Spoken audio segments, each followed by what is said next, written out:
first kiss. There's the schoolyard where we would play as kids.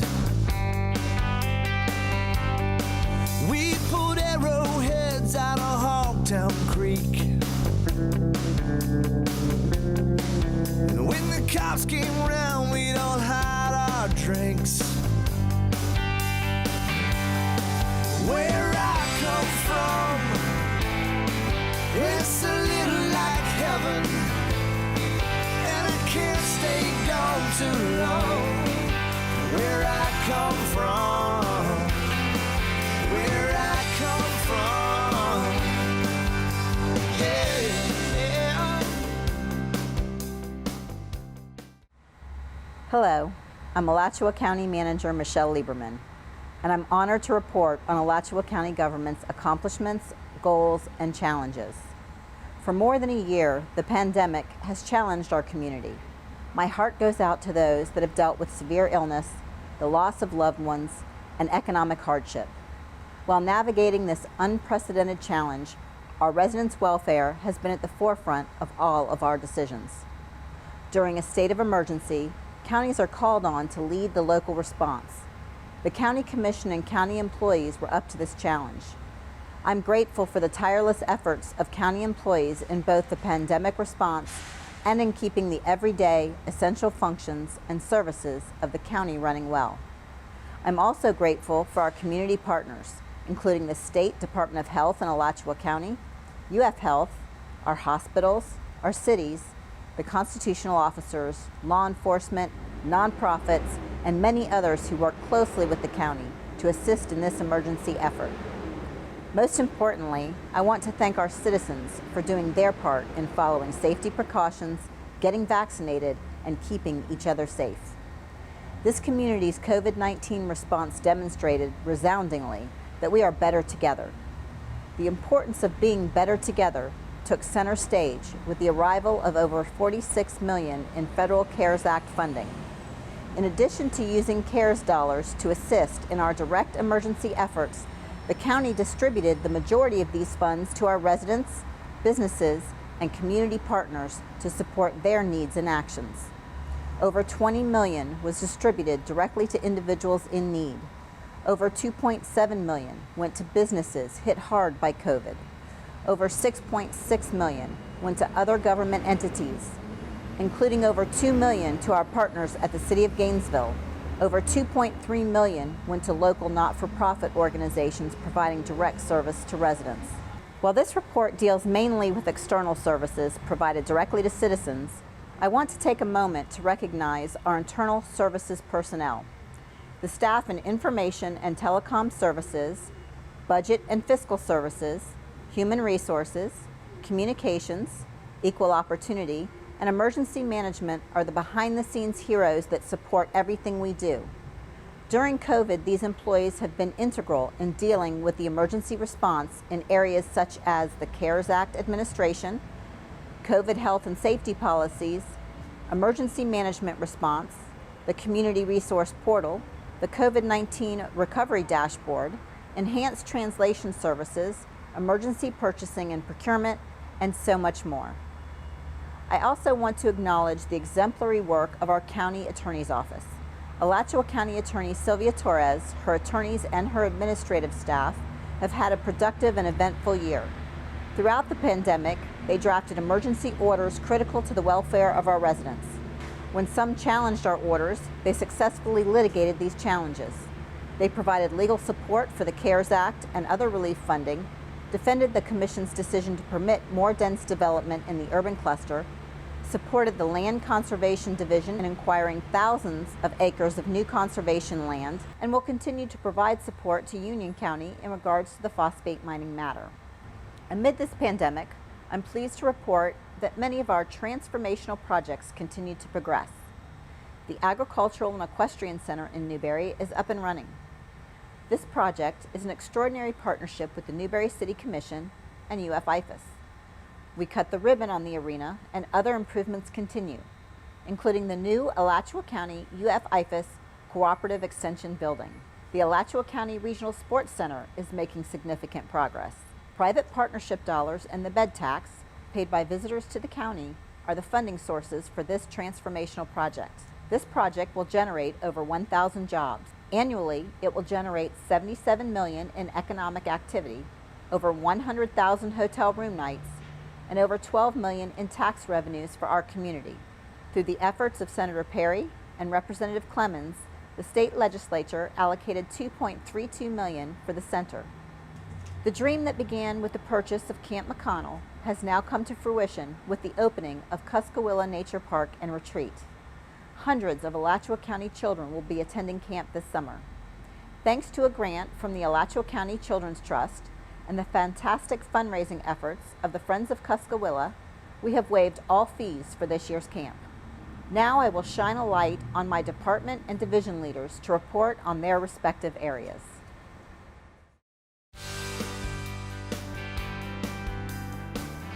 Alachua County has partnered with the Equal Justice Initiative in Montgomery, Alabama, to do several major events in the county centering around its Truth and Reconciliation program. The first of which was done here at Pleasant Plain United Methodist Church in the Jonesville community, where this marker was put up to commemorate the Newberry 6 lynchings. We've also done a ceremony at Mount Pleasant United Methodist Church in Gainesville to commemorate the collective number of victims that occurred here in Alachua County. Also, we've done 2 soil collection ceremonies, one in Newberry and another in Gainesville. We are very excited about the county's first racial justice essay contest. Students in grades 9 through 12 are competing for scholarships that will be given out later this summer. And we're partnering with the Equal Justice Initiative, the Gainesville Subcommittee, the Alachua County School District, as well as the Alachua County Library District. Additionally, we'll be looking at historical markers in Gainesville and in Newberry to commemorate victims of lynchings that occurred during that post-Reconstruction era. And then lastly, we just look to continue to work with these communities to educate and inform the citizens about the county's Truth and Reconciliation program.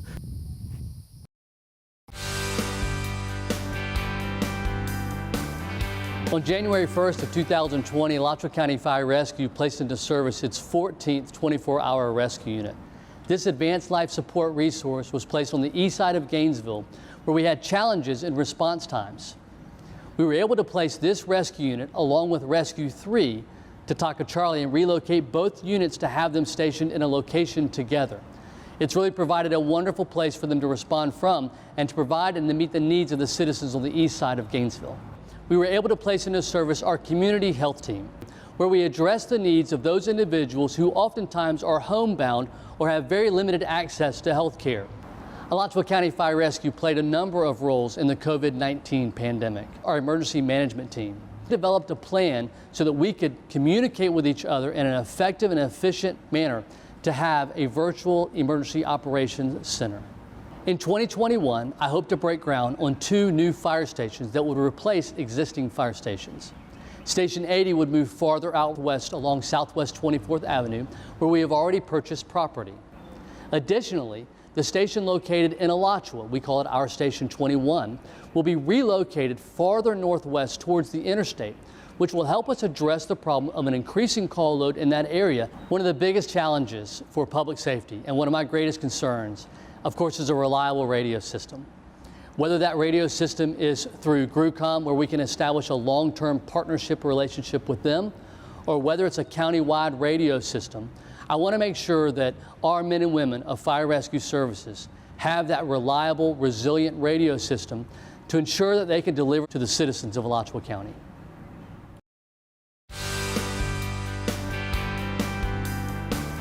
We've done some expansion in our water quality code to include improvements to Florida-friendly landscaping.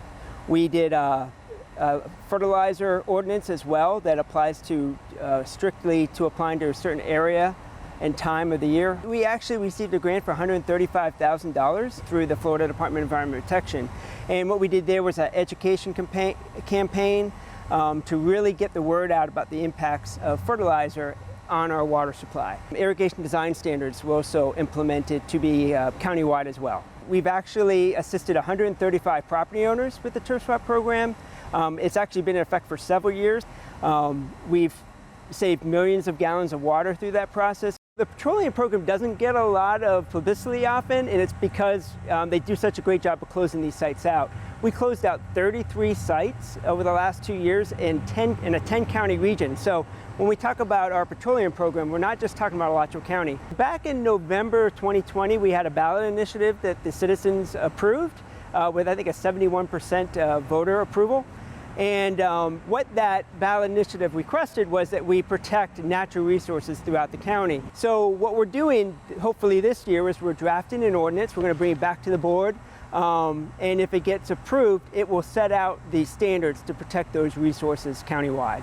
Last year, the board approved the development of a Citizen Climate Advisory Board. We've always been focused on environmental issues and the challenges we have facing those. But we have to expand upon how we look at those challenges for the social, health, and economic issues that tie into these climate issues.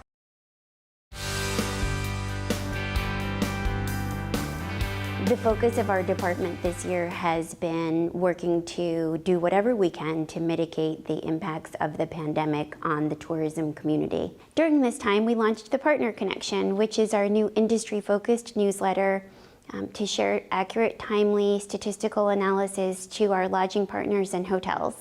We have a key asset, which is 7 exits off I-75 directly in Alachua County. And so we put together a billboard campaign, and we have 7 billboards now, all the way up to the South Georgia line, encouraging the viewers to dine, stay, and explore in Alachua County. These 7 billboards reach over 1 million travelers every week. We also launched a cooperative billboard advertising campaign. The goal of this is to support independently created marketing campaigns by our hospitality partners. One of our key communication pieces is the What's Good Weekly event guide, which is our way of aggregating and curating everything that was going on in the county for visitors or residents to participate in. And during this time, we were able to grow the mailing list to over 10,000 weekly recipients. Alachua County supports dozens of arts, nature, and cultural organizations through tourist development tax. And in the next year, we look forward to working very closely with them. The past year has brought unprecedented challenges to the tourism industry. Our goal in the upcoming months and year will be to work to mitigate these impacts and to continue to support the resiliency of all of our hospitality partners.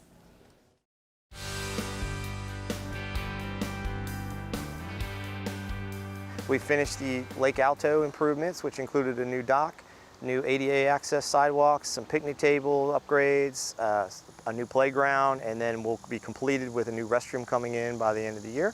Lake Santa Fe is one of our accomplishments that we upgraded, new adult fitness, new playground, some new picnic shelters, ADA access, which would also be another restroom included by the end of the fiscal year.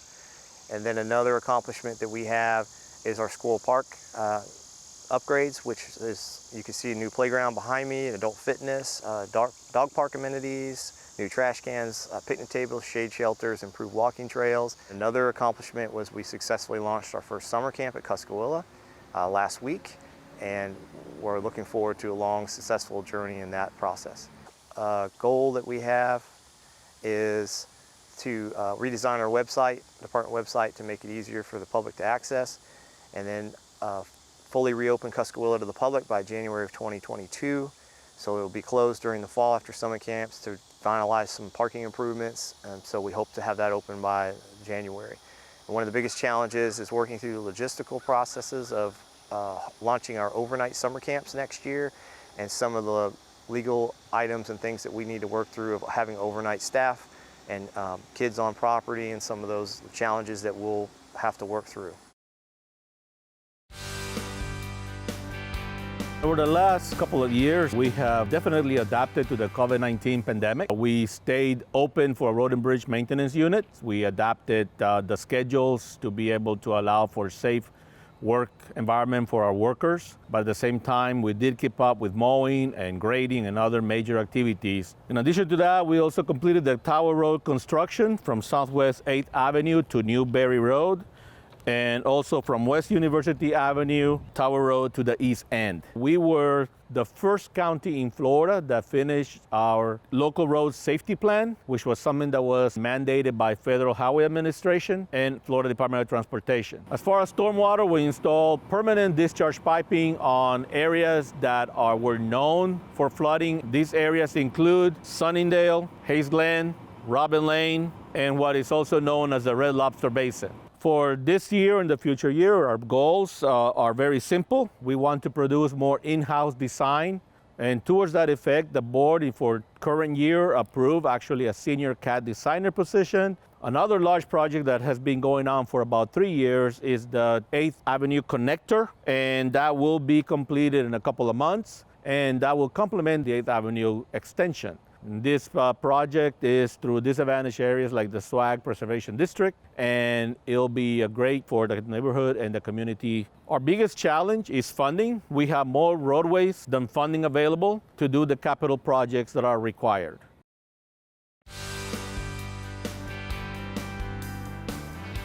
One of the most important aspects of our land conservation program is providing opportunities for recreation. This last year we were able to open the Turkey Creek Preserve, which is a 350-acre property within the city of Alachua. This is a beautiful property that's very diverse and has over 5 miles of trails that people can hike, bike, and even horseback ride on. One of the biggest jobs in land management is the control of invasive exotic species on our lands. Fortunately, this last year, we were able to secure a grant for the treatment of exotics at our Tuscaloosa Headwaters and Wakahuta preserves. In addition, we developed an app in-house using our collector for both the collection and management of data for invasive exotic species. Our arboriculture division was successful in planting over 500 trees in the last 2 years. These trees are specifically along transportation routes and places where pedestrians will benefit. In terms of goals for the next year, we anticipate another active year in acquisition with the closing on over 5,000 acres of property and also opening the Buck Bay Flatwoods Preserve to the public. One of the biggest challenges of a successful acquisition program is maintaining excellence in land management. All of the environmental specialists on staff are working diligently to make sure that this is achieved.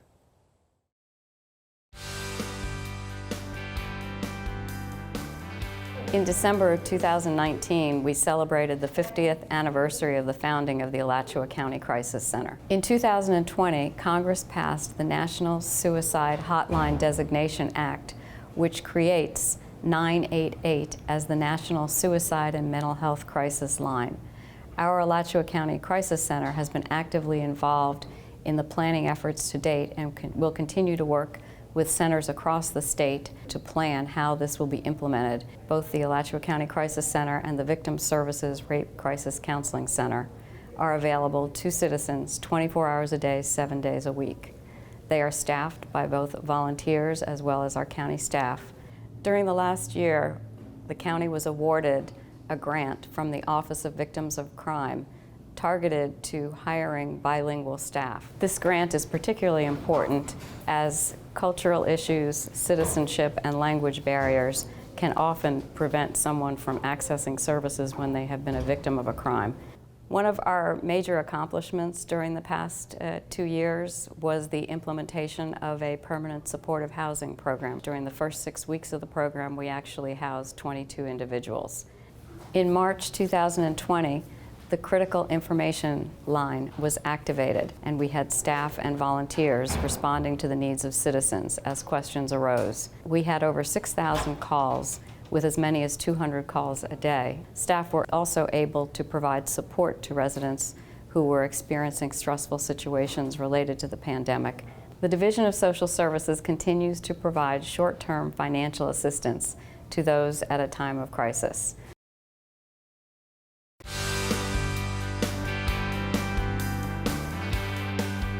One of the accomplishments in the past couple of years for growth management was getting our comprehensive plan updated. This was on the heels of the state-mandated 7-year evaluation process. We're required to evaluate the comprehensive plan and its policies and update it to meet any current state statutes. And in this county, we also, of course, look for local concerns and anything that we might need to amend in the comprehensive plan. And following the comprehensive plan update, we needed to update our Unified Land Development Code. We had not done this and comprehensive overhaul of this since 2005. CitizenServe is our new planning and building permitting software that we've been integrating. We were able to get all building permitting and now codes enforcement into the system so it's fully online. So now that we have building permitting and codes enforcement modules integrated into the system, we are going to be going forward with planning and development review. Once we get those two modules in, we will have a fully functional software system that goes from the very beginning of zoning of a property all the way to building and construction permit at the end. It's going to be a big help for staff and the public. Another goal we have this year is intergovernmental coordination and joint planning with the cities in the county, including hopefully going forward with interlocal service boundary agreements. We've had preliminary discussions with the City of Alachua, and we will hope to bring in all the other municipalities. These kinds of agreements are based on annexation agreements and service delivery and land use issues.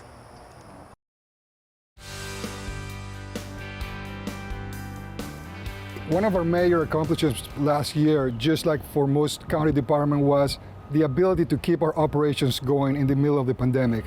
Last year, we obtained the approval from the board to extend our current residential solid waste collection agreement. That's a key component of what we do. So having that in place gives us the ability to better plan for the future. Last year, we managed over 200 tons of solid waste, over 20,000 tons of recyclable materials, and over 750 tons of hazardous waste. One of the things we want to do next year is to enhance the outreach of our hazardous waste program, specifically with some of our underserved communities. So we're looking at holding more remote collection events, and we're also going to be looking at doing what is called curbside collection. So we're going to do a pilot program and see the benefits of doing curbside collection of hazardous waste. Our second goal is to keep our recycling contamination rate below 12%. What that means is less than 12% of the material that we collect through our recycling program is something that we will not be able to use. And that's a very high number by state standards. By far the biggest project we're going to have next year is we're going to actually go and repair the entire floor of the transfer station and to fix our leachate collection system. So the floor that we use is the original floor from where this facility was built and is in need of repair. It's going to be a challenge, but it's something that is long overdue.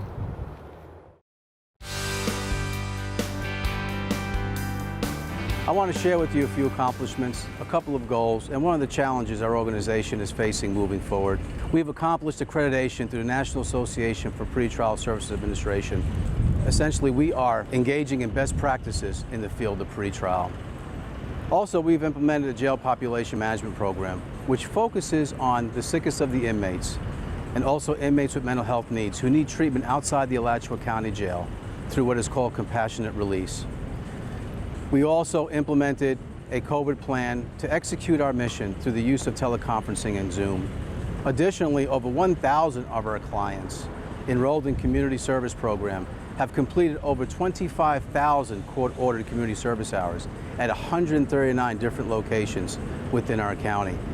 One of our goals is to continue to pursue NAPSA accreditation.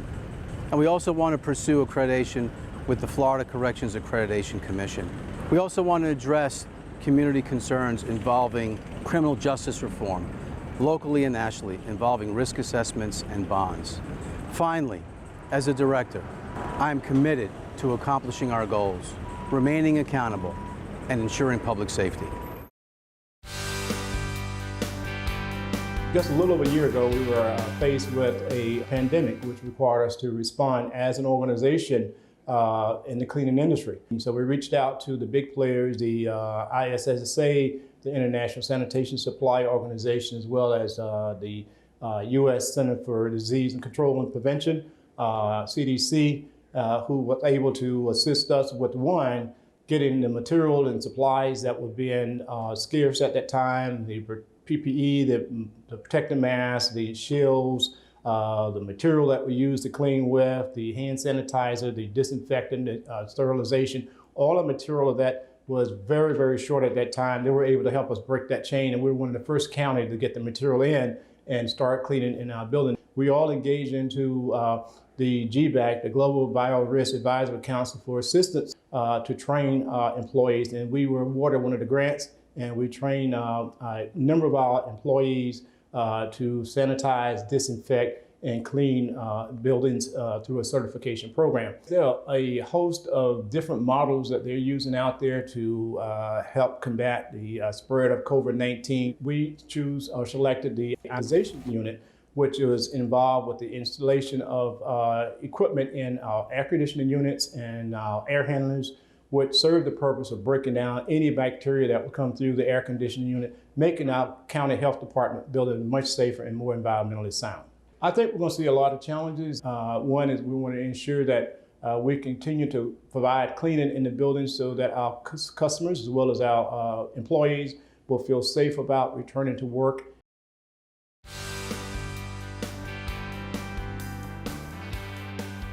Our biggest accomplishment was retaining a live release rate greater than 90% for the 4th consecutive year, even in the face of a pandemic. That's the benchmark for being a no-kill shelter. Another of our major accomplishments was with the help of the Human Resources Department being able to fill our shelter veterinarian and field ops supervisor positions, which are both critical to the animal services operations.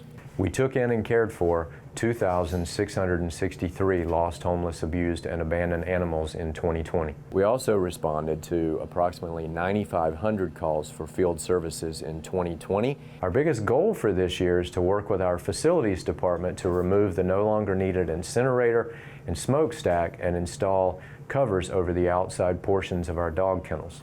Our biggest challenge at Animal Services is continuing to operate out of an aging facility that was not designed with modern best practices in mind, while simultaneously looking into the possibility of designing a new facility and relocating to a more accessible part of town. We are hopeful that we have seen the worst of the pandemic, and we are looking forward to tackling the challenges of the next year as we continue to build and strengthen partnerships, because we are better together.